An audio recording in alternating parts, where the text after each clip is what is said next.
The Wolf and the Seven Young Kids. There was once an old goat who had 7 little kids. She loved them all as much as any mother ever loved her children. One day the old goat wished to go into the woods to get food for her kids. Before she started, she called them all to her and said, "Dear children, I am going into the woods. Now do not open the door while I am away. If the old wolf should get into our hut, he would eat you all up, and not a hair would be left. You can easily tell him by his rough voice and his black feet."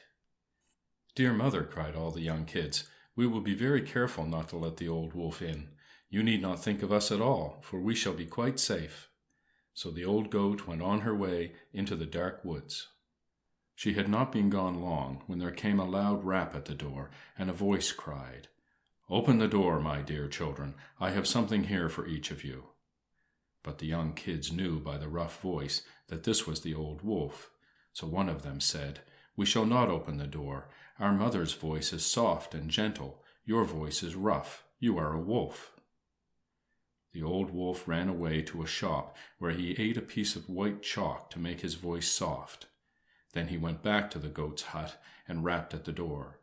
He spoke in a soft voice and said, "Open the door for me, my dear children. I am your mother." But the oldest little goat thought of what his mother had said. "If you are our mother, put your foot on the window sill that we may see it." When the wolf had done this, all the little goats cried out, "No, you are not our mother. We shall not open the door. Our mother's feet are white, and yours are black. Go away, you are the wolf." Then the wolf went to the miller's and said to him, "Mr. Miller, put some flour on my foot, for I have hurt it." The miller was so afraid of the wolf that he did as he was told. Then the wicked wolf went to the goat's house again and said, "Open the door, dear children, for I am your mother." "Show us your foot," said the little kids. So the wolf put his one white foot on the window sill. When the little kids saw that it was white, they thought this was really their mother, and they opened the door. In jumped the ugly old wolf, and all the little kids ran to hide themselves. The first hid under the table, the second in the bed, the third in the oven, the fourth in the kitchen, the fifth in the cupboard, the sixth under the wash-tub, and the seventh, who was the smallest of all, in the tall clock. The wolf quickly found and gobbled up all but the youngest, who was in the clock. Then the wolf, who felt sleepy, went out and lay down on the green grass. Soon he was fast asleep. Not long after this the old goat came home from the woods. Oh, what did she see! The house door was wide open, the tables and chairs were upset, the wash-tub was broken in pieces, and the bed was tipped over. "Where are my dear children?" cried the poor goat. At last she heard a little voice crying, "Dear mother, here I am in the tall clock." The old goat helped the little goat out. Soon she learned how the wolf had eaten her dear children.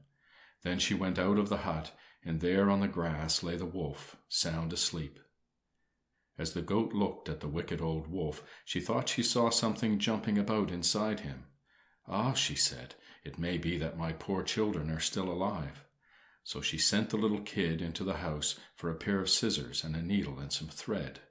She quickly cut a hole in the side of the wicked old wolf. At the first snip of the scissors, one of the kids stuck out his head. As the old goat cut, more and more heads popped out. At last all 6 of the kids jumped out upon the grass. They went hopping and skipping about their mother. Then the old goat said to them, "Go and bring me some large stones from the brook." The 7 little kids ran off to the brook and soon came back with 7 large stones. They put these stones inside the wicked old wolf. The old goat sewed up the wolf's side so gently and quietly that he did not wake up nor move. When at last the wicked wolf did wake up, the great stones inside him made him feel very heavy. He was thirsty, too, so he walked down to the brook to drink. The stones were so heavy that they tipped him over the edge of the bank into the deep water, and he was drowned.